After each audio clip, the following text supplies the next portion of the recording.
ಗೃಹ ಸಚಿವರು ಮಂಗಳೂರನ್ನ ಉಡ್ತಾ ಪಂಚಬಾಗ್ಲಿಕ್ಕೆ ಬಿಡೋದಿಲ್ಲ ಎಂಬುದಾಗಿ ಹೇಳಿಕೆ ನೀಡಿದರು. ವಿಧಾನಸಭೆಯಲ್ಲಿ ಪ್ರತಿ ಬಾರಿ ನಮ್ಮ ಕೋರಿಕೆ ಇದ್ದದ್ದು ಕೂಡ ಅದೇ.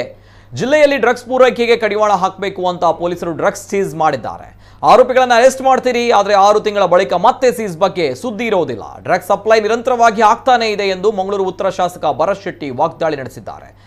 ಅವರು ಸುದ್ದಿಗೋಷ್ಠಿಯಲ್ಲಿ ಮಾತನಾಡಿ, ಬೆಳಗ್ಗೆದ್ದ ಕೂಡಲೇ ಬಿಜೆಪಿಗರಿಗೆ ಆರ್ಎಸ್ಎಸ್ನವರಿಗೆ ಬಯೋದನ್ನ ಪ್ರಿಯಾಂಕರ್ಗೆ ಅವರು ಅಭ್ಯಾಸ ಮಾಡಿಕೊಂಡಿದ್ದಾರೆ.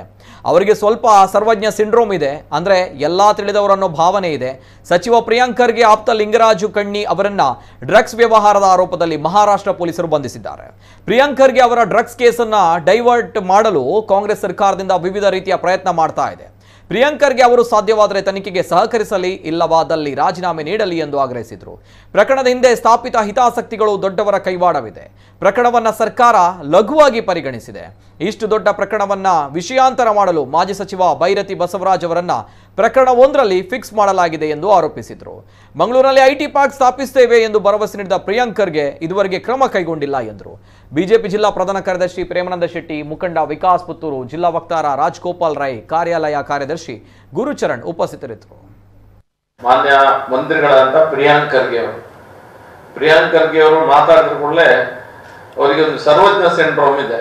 ಅಂದ್ರೆ ನನಗೆ ಎಲ್ಲದೂ ಗೊತ್ತಿದೆ, ನನಗಿಂತ ಜಾಸ್ತಿ ಯಾರಿಗೂ ಗೊತ್ತಿಲ್ಲ.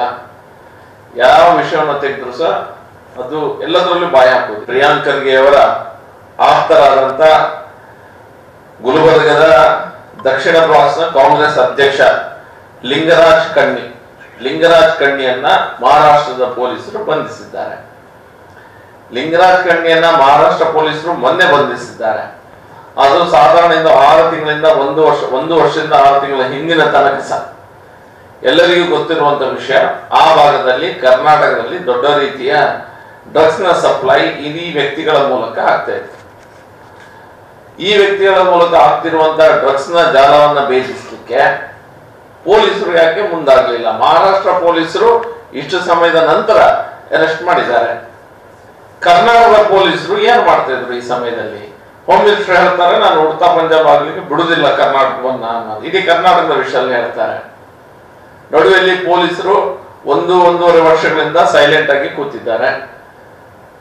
ಮಂತ್ರಿಗಳ ಆಪ್ತರವರು ಮತ್ತು ಅಲ್ಲಮ್ಮ ಪ್ರಭು ಪಾಟೀಲ್ ರವರು ಅದೇ ವ್ಯಕ್ತಿ ಇಷ್ಟು ದೊಡ್ಡ ಡ್ರಗ್ಸ್ ನ ವ್ಯವಹಾರ ಮಾಡುವಾಗ ಇವರಿಗೆ ರಾಜಕೀಯವಾಗಿ ಯಾರ ಬ್ಲೆಸ್ಸಿಂಗ್ಸ್ ಇದೆ? ಪ್ರಿಯಾಂಕರ್ಗೆ ಅವರ ಬ್ಲೆಸ್ಸಿಂಗ್ಸ್ ಡೈರೆಕ್ಟ್ ಆಗಿದೆಯಾ, ಅಥವಾ ಅಲ್ಲಮ್ಮ ಪ್ರಭು ಪಾಟೀಲ್ ಅವರ ಬ್ಲೆಸ್ಸಿಂಗ್ಸ್ ಇದೆಯಾ, ಆಶೀರ್ವಾದ ಇರೋದಿದೆಯಾ, ಪೊಲೀಸರನ್ನ ಬಾಯಿ ಮುಚ್ಚಿಸುವ ಹಾಗೆ ಮಾಡಿದ್ಯಾರು?